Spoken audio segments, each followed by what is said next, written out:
আসসালামু আলাইকুম। জানিয়ে দেব সর্বশেষ আপডেট বাংলা সংবাদ। শুরুতেই থাকছে সংবাদ শিরোনাম। এবার ভারতের নরেন্দ্র মোদীকে আম পাঠালেন অন্তর্বর্তীকালীন ডক্টর ইউনূস, থাকছে বিস্তারিত। এদিকে থাকছে বিএনপি নেতার বিরুদ্ধে আবারও বালু উত্তোলনের অভিযোগ ঘটেছে, থাকছে বিস্তারিত। এবং সবশেষ জানিয়ে দেব অতি শীঘ্রই নির্বাচন দিতে হবে বললেন আমিনুল হক, থাকছে বিস্তারিত। এবং সবশেষ জানিয়ে দেব ভারতের ত্রিপুরা রাজ্য সরকারও গুরুত্বপূর্ণ ব্যক্তিদের জন্য উপহার হিসেবে রংপুরের বিখ্যাত হাড়িভাঙ্গা আম পাঠিয়েছেন অন্তর্বর্তী সরকারের প্রধান উপদেষ্টা অধ্যাপক ডক্টর মোহাম্মদ ইউনূস। এদিকে বিকেল 5:15টায় আখাউড়া স্থলবন্দর দিয়ে এ আম পাঠানো হয়েছে। প্রতি বছর ত্রিপুরা রাজ্য সরকার ও গুরুত্বপূর্ণ ব্যক্তিদের জন্য উপহার সামগ্রী পাঠায় বাংলাদেশ সরকার। বিপরীতে সরকারের জন্য উপহার হিসেবে আসে ত্রিপুরার বিখ্যাত এবং রসালো কুইন জাতের আনারস। এদিন বিকেলে 60টি কার্টে করে 300 কেজি হাড়িভাঙ্গা আম পাঠানো হয়েছে। পররাষ্ট্র মন্ত্রণালয় থেকে কার্গো ওয়ার্ল্ড লজিস্টিক্স নামে একটি রপ্তানিকারক প্রতিষ্ঠানের মাধ্যমে প্রধান উপদেষ্টার উপহার স্থানান্তর করা হয় আগরতলা বাংলাদেশি সহকারী হাইকমিশনের প্রতিনিধিদের কাছে।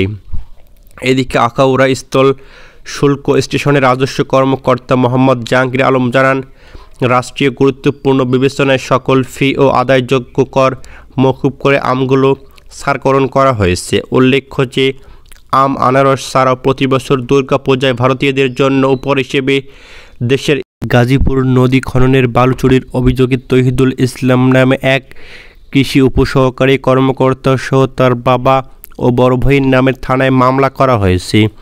গত 26 জুন সন্মানিয়া ইউনিয়ন ও ভূমি উপসহকারী কর্মকর্তা মোহাম্মদ খবির উদ্দিন মোল্লা বাদী হয়ে কাপাসিয়া থানায় মামলাটি করেন। এদিকে অভিযোগ উঠে এসেছে কাপাসিয়া চরসমিয়া গ্রামের দক্ষিণপাড়া জামাল ব্যাপারী বাড়ির মসজিদ সংলগ্ন ব্রহ্মপুত্র নদ খননের 1 লাখ ঘনফুট সরকারি বালু চুরি করে অন্য জায়গা বিক্রি করে অভিযুক্তরা। এমন অভিযোগ গত 26 জুন সন্মানিয়া ইউনিয়ন ভূমি উপসহকারী কর্মকর্তা মোহাম্মদ খবির উদ্দিন মোল্লা বাদী হয়ে কাপাসিয়া থানায় মামলাটি দায়ের করেন। এদিকে আসামিরা হলেন কাপাসিয়া সন্মানিয়া ইউনিয়ন সাবেক চেয়ারম্যান আওয়ামী লীগ নেতা মৃত আব্দুর রহমানের ছেলে সাদাত হোসেন, তার বড় ছেলে সানমানিয়া ইউনিয়ন যুবলীগের সাংগঠনিক সম্পাদক জাহিদ হোসেন এবং ছোট ছেলে বঙ্গবন্ধু ডিপ্লোমা কৃষি পরিষদের নেতা গাজীপুর কালীগঞ্জ উপজেলা কৃষি সম্প্রসারণ অধিদপ্তরের উপসহকারী কর্মকর্তা তৌহিদুল ইসলাম। এছাড়া একই এলাকার মৃত মিয়ার উদ্দিন ছেলে সোহরাবুদ্দিনের বিরুদ্ধে। এছাড়াও মামলায় বাদী উল্লেখ করে গত 19 জুন দুপুরে চরমনিয়া গ্রামের দক্ষিণপাড়া জামাল ব্যাপারীর বাড়ির মসজিদ সংলগ্ন ব্রহ্মপুত্র নদ খননের সরকারি বালু কিছু দুষ্কৃতকারী চুরি করে অন্য জায়গায় বিক্রি করেছিল। গোপন সংবাদের ভিত্তিতে এমন খবর পেয়ে সহকারী কমিশনার ভূমি ও নির্বাহী ম্যাজিস্ট্রেট সঙ্গীয় পুলিশ ফোর্সের সহযোগিতায় ভ্রাম্যমাণ আদালত পরিচালনা করেন। এ সময় বাদী নিতে উপস্থিত ছিলেন।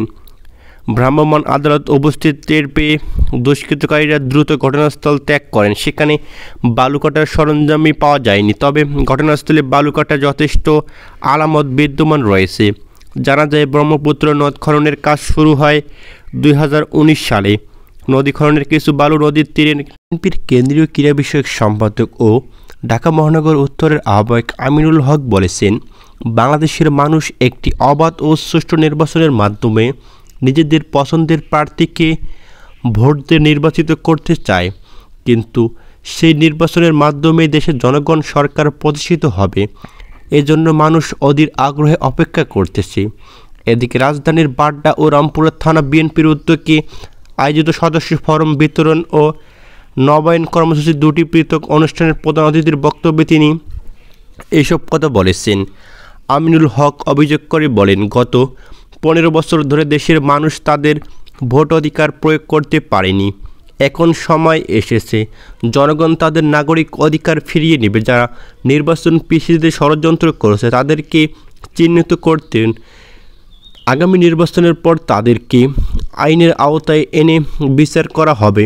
নির্বাচনের পিআর পদ্ধতির সমালোচনা করে তিনি বলেন, যাদের ইউনিয়ন পরিষদের মেম্বার হওয়ার যোগ্যতা নেই তারাই সংসদ সদস্য হওয়ার স্বপ্ন বিভোর হয়ে পিআর পদ্ধতিতে দিকে ঝুঁকছে, কত শখ জাগছে তাদের, কিন্তু এটা এত সহজ নয়। যেখানে সাধারণ মানুষের মতামত থাকবে না, সেই পদ্ধতি কখনোই বাংলাদেশের মানুষ গ্রহণ করবে না।